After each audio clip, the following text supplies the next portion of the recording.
how on earth is Erika Kirk, how did she really just graduate from to submit financial, academic, and military morale reports to the Defense Secretary of the United States? By the way, I never went to the island. I never had the privilege of going to his island. And I did turn it down, but a lot of people in Palm Beach were invited to his island. Because of the scandal, Candace says she believes that Erika knew Trump as well as Epstein well before she knew Charlie Kirk. This is huge. So the connection could be not just through the pageants that Trump was running. Candace Owens has accused Erika Kirk of blackmailing the President of the United States. She claims the whole situation leads back to Epstein. When she explained why she believes this, the event between Erika and Trump after Charlie's sudden death started to make much more sense. Because how else can you explain the President of the United States personally choosing the widow of an assassinated right-wing influencer to sit on the Air Force Academy board, even though she has no qualification for the role? As many of you know, Erika and Trump have known each other since the modeling days, which also matches a period when Trump and Epstein became close, according to the Epstein files. That's why Candace believes Erika might know something about Trump that could bring him down. But it leaves one big question. If this is true, how long can Erika keep it going before Trump decides he's had enough? I told you about the code yesterday, burgers and fries. Look at this. Erika Kirk saying, I want to enjoy eating my In-N-Out burger and my hot fudge sundae. Right after this, she says, I'm wanting to be with my In-N-Out burger and my chocolate milkshake. What a coincidence that Ghislaine Maxwell also referenced going to In-N-Out Burger after Epstein passed, allegedly. Ghislaine, in that picture, eating fries and a burger with, what is that? A milkshake. So, as many of you may have heard, Trump recently appointed Erika Kirk to the U.S. Air Force Academy Board of Visitors. Officially, her responsibilities as a board member include conducting annual inspections of the Air Force Academy, reviewing its operations, and offering recommendations to improve the institution's performance. In other words, it's not a casual position or one that just anyone can fill. That's exactly why Erika's appointment surprised so many people. As soon as the news broke, everyone started asking the same question: what are her qualifications? Because, honestly, the only thing that seemed to stand out on her resume is that she is Charlie Kirk's widow. Even her college credentials recently came under scrutiny after Candace Owens pointed out that Erika couldn't have earned an international relations degree from Arizona State University in 2012, since the university only began offering that program in 2024. So what exactly has Erika done that qualifies her to advise the Air Force on serious matters? One person summed it up sarcastically. Let's see. She participated in beauty pageants, worked as an actress, and was married to a political activist. In other words, the typical background you'd expect for someone serving on a military academy board. But the questions didn't stop there. Once people realized how unusual the appointment seemed, they began wondering whether there was more to Trump's relationship with Erika and Charlie. One tweet that gained dozens of likes asked a series of questions. What is Trump's fascination with the Kirks? Was Charlie his unacknowledged son? What financial connections exist between them? What exactly is going on here? The situation deserves serious investigation. At that point, the discussion shifted. Instead of asking whether Erika was qualified for the role, people started wondering if she might have something on Trump, which could explain why he keeps giving her these opportunities. And when you look at the timeline of their relationship, some people say the pattern is difficult to ignore. As many of you know, Erika and Trump have known each other for years, which is unusual considering they are not known to be close friends and don't appear to share much in common. That is, except for alleged connections to Epstein. The earliest known interaction between Erika and Trump dates back to her pageant days, which already gives some context to how they first crossed paths.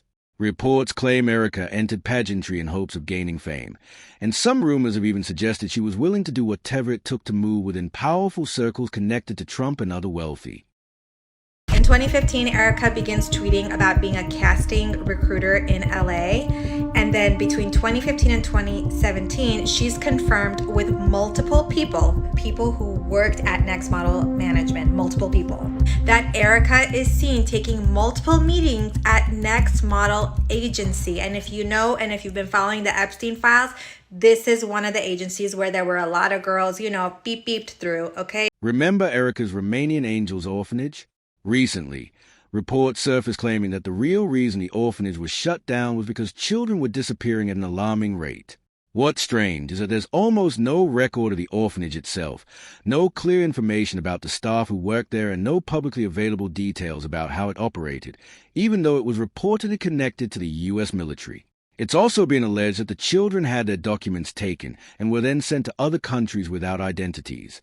This is where the Epstein connection comes into the picture. As many of you know, the Epstein files contain hundreds of references to Romania, particularly the town of Constanta, where Erika's orphanage was said to operate. Some of those mentions refer to young girls being brought from that area. And Trump isn't even Erika's only link to Epstein. She reportedly worked under Epstein's real estate broker, Pamela Lehman, at the real estate firm Corcoran Group. That company handled the sale of Epstein's New York City townhouse and his Palm Beach mansion, while Pamela Lehman was also responsible for managing non-disclosure agreements for him. So even though Erika's name may not appear directly in the Epstein files, she was still closely connected to that circle. But also through modeling agency that Epstein was using to women. So there's lots of connections here, and Candace calls it a lot of synergy between Epstein and Erika Kirk. There were even reports claiming that she ran her own ring, and those rumors intensified when Candace leaked Erika's text with a 15-year-old girl named Jillian. At first, the conversations between Erika and Jillian seemed ordinary. It looked like Jillian viewed Erika as a cool adult she admired and hoped to be like someday. But later, the tone of the messages reportedly became suggestive, with Erika making explicit jokes, sending uncomfortable memes, and even sending her a box of chocolate-covered strawberries. Candace commented on the situation in a tweet, explaining that at the time of her text exchanges with Erika, Jillian lived in a trailer park located in a neighborhood known for having one of the highest crime rates. To sum it up, according to Candace's account, after forming an unusual friendship with a girl living in a trailer park without a father present, Erika, who was about 25 at the time, began showering Jillian with compliments, repeatedly telling her how beautiful she was. She then asked Jillian for her address so she could send chocolate-covered strawberries, which meant she clearly knew where the girl lived. Erika was also aware that Jillian was a minor and that there was no father in the home, yet she still arranged for the girl to have photographs taken without ever communicating with her mother. According to Candace, this situation is important because it reflects a reason she believes Erika may have leverage over Trump. She argued that the type of relationship Erika allegedly formed with this girl closely resembles the approach used by Epstein's associate, Ghislaine Maxwell, who built trust with young girls before many of them were introduced to Epstein's social circle. Things became even more complicated after Erika's appointment to the United States Air Force Academy Board of Visitors was announced. Candace quickly criticized the decision, and her remarks helped fuel the backlash Erika faced afterward. She highlighted how unusual it seemed that Erika was presenting herself publicly as a grieving widow while, in Candace's view, her actions suggested something very different. However, it was Candace's next point that really caught people's attention. With sharp sarcasm, she suggested that the appointment looked less like a legitimate role and more like a distraction from the more serious issues surrounding the situation. Why stop there? Why stop there? We're so far past ridiculous. I want them to actually just accelerate things. Why not just make Erika the defense secretary altogether? Why not just give her command and control over the Army, the Air Force, Marines, the Space Force? Maybe she could provide counsel to the president regarding this crucial Operation Epstein theory. That's what we're calling it. We know what this is really about. You're distracting us from the Epstein files and just doing whatever Israel wants. One person responded to this by calling Erika a pawn, saying, "Does this make anyone else feel sick to their stomach? It's like Trump just moved a pawn." Another person put it more bluntly, "Criminals hiring criminals. Isn't that basically the definition of a DEI hire?" But just when it seemed like the story was winding down, things took another turn after the FBI released new documents linking Donald Trump to an Epstein survivor who claimed Trump assaulted her when she was under 18. The files include summaries of interviews conducted in 2019 with a woman, where she alleged that Jeffrey Epstein introduced her to Trump when she was between 13 and 15 years old, and that she was assaulted multiple times. The woman had previously filed a lawsuit against both Trump and Epstein, but she later withdrew the case after reportedly receiving threats to her life. The documents also reference additional claims from other young women who said Trump assaulted them. To be clear, none of these allegations have been proven in court, so they remain claims rather than confirmed facts.